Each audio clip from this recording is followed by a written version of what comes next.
Hey, you guys. So thank you so much for joining us today. My name is Emily Hong. I'm a sales engineer with Solace Systems. So over the past couple days here at this event, I'm sure you guys have learned about a lot of cool things happening in the fintech space, right? APIs and services that'll make it easier to bring new capabilities to your applications.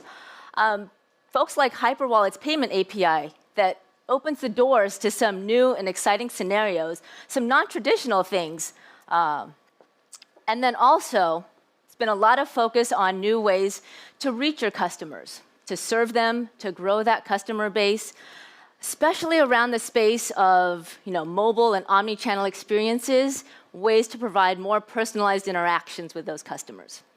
So definitely an exciting time. I'm sure you guys are all pumped up and have lots of great ideas that you want to take back to the office with you. So the thing is, as you go back and we start thinking about how you're going to implement all this, the wheels might start turning in your head. And we have to think about what it's going to take to actually make some of this stuff happen. What we start to realize is that the world doesn't look like this. Unfortunately, no technology is an island, and you already have a lot of stuff. So your world probably looks a little bit more like this, right? A whole complex mess of different technologies that you're already dealing with. Things that are carefully strung together, perhaps somewhat precariously, and that keep your business running. And back in the office, as we start having these conversations to figure out how to make some of this cool new stuff happen, we're going to be talking with our developers, our architects, the ops teams, your execs. And the thing is, all of them are living in that last world that we just saw too. So all of this complexity causes headaches, different headaches for each of these different constituents. And they're already kind of dealing with this whole complex thing with kid gloves to make sure that all these systems behave, that they keep your business running, and that they also are able to keep the regulators happy and give them what they need.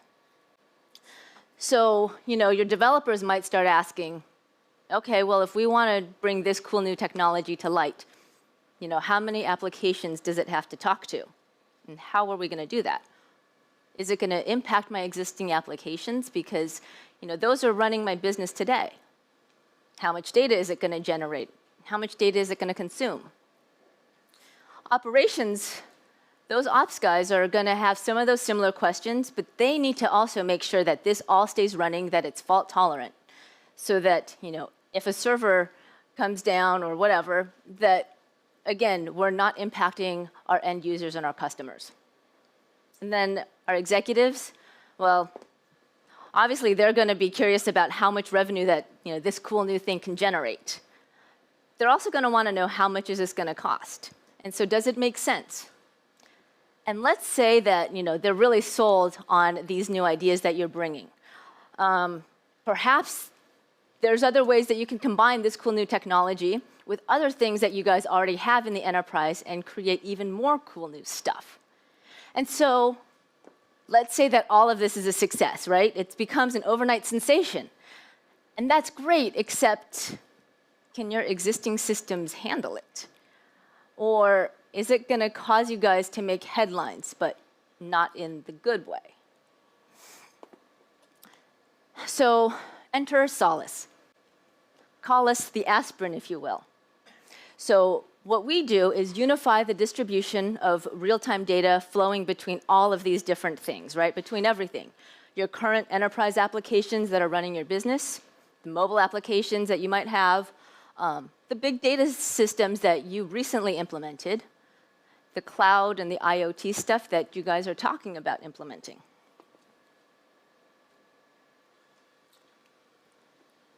But let's take a step back, right? How did we even get to this world? To fix a problem, sometimes it helps to understand how it happened. So if we think about what a typical banking IT environment looks like when it comes to messaging to other kinds of application sharing, The technology that you use to share information between different applications is called messaging. For a given application, a given set of needs, you typically pick the best protocol, the best tool to get the job done, and you're good to go.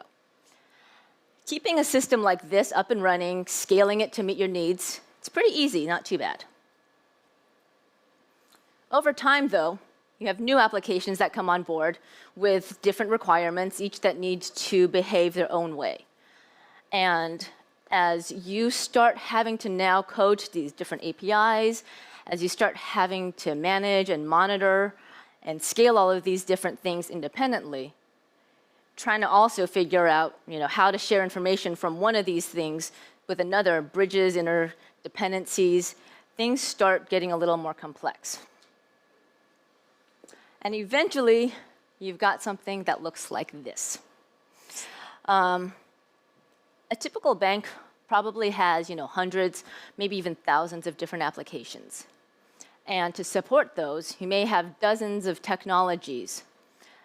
And the thing is, those dozens of technologies essentially do the same basic thing: move data between applications. For example, for your front office applications or market data distribution, that needs to be super fast and lightweight. Back office stuff needs to be transactional, guaranteed, robust, right? If you want to process orders and trades, well, you can't lose any of those messages. So that has to be enterprise grade. And then you've got app servers. Those want to talk via JMS. But other stuff doesn't. So then add in REST and SOAP. Add in WebSocket support for web streaming to mobile devices. And the list goes on.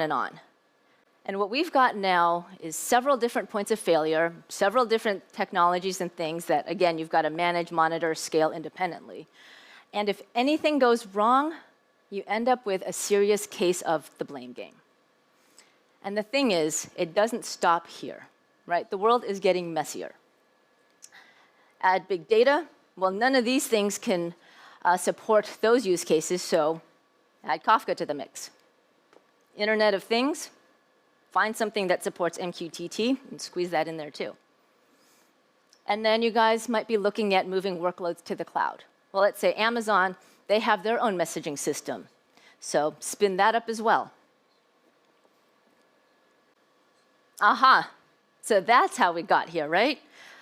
With all of these different technologies, we've kind of created a Frankenstein of sorts, a interconnected, complex, rigid system that makes it extremely difficult to adapt to change. So now as you're thinking about how to bring some of these cool new technologies to market, what's it going to take? And how are you going to be able to do that? I know that we're not on the left coast, but innovation and disruption have been the huge buzzwords. Well, with this, so much for innovation and disruption. And the thing is, at a time when the fintech world is evolving so fast, can you guys afford to fall behind? So with Solace, we take a fundamentally different approach. We provide a single backbone that handles all different types of messaging, right? From web streaming, big data, cloud. And we provide a variety of open standard protocols and API support. So we unify all of your different messaging needs with one technology, one, say, artery that distributes data through your entire enterprise, if you will.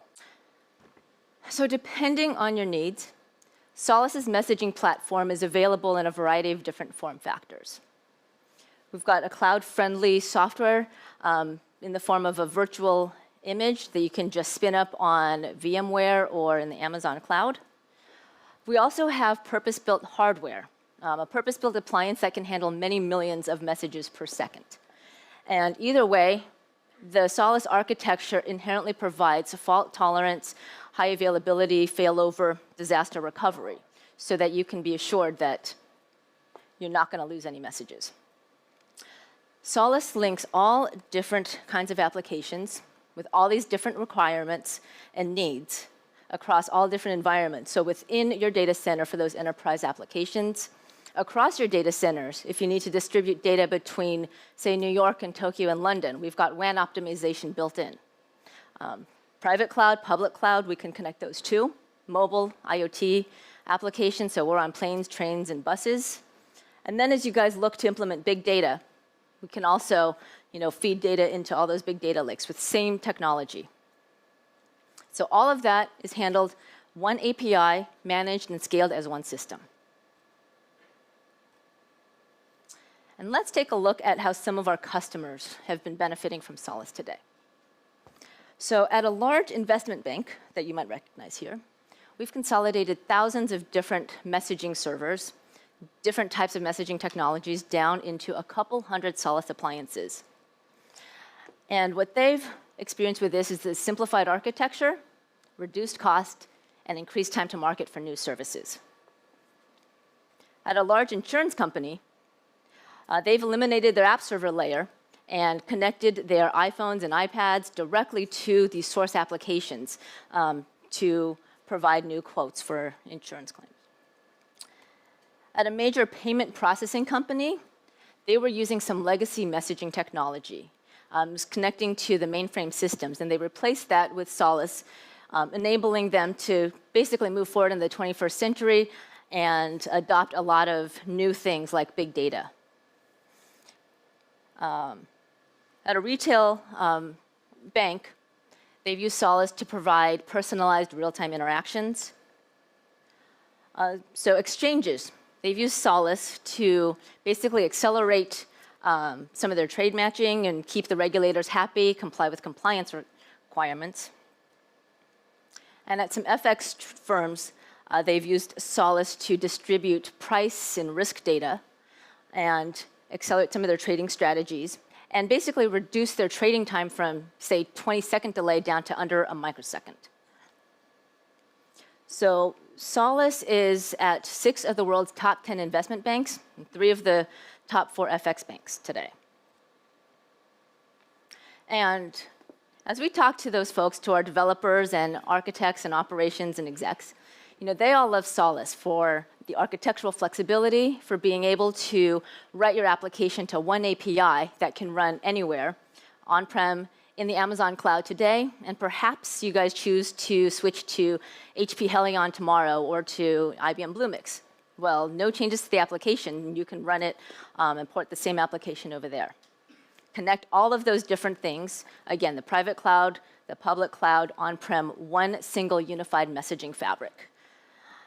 Operations love Solace because it's a turnkey solution. You just spin up a virtual image or rack and run the appliance and you're good to go. So no more of that 3 a.m. babysitting of those systems that you kind of have to carefully just make sure that they behave. And again, all with high availability and fault tolerance and disaster recovery built into the box. And then executives love Solace because it is one technology, serves all these different needs, addresses many different needs, both today's needs as well as stuff for next generation applications like cloud and IoT and big data. And for you guys, that means this frees you up to innovate and compete. So thanks for listening. Please come by the Solace booth. And if you toss your business card in, you'll be entered for a chance to win an Amazon Echo. Thanks, you guys.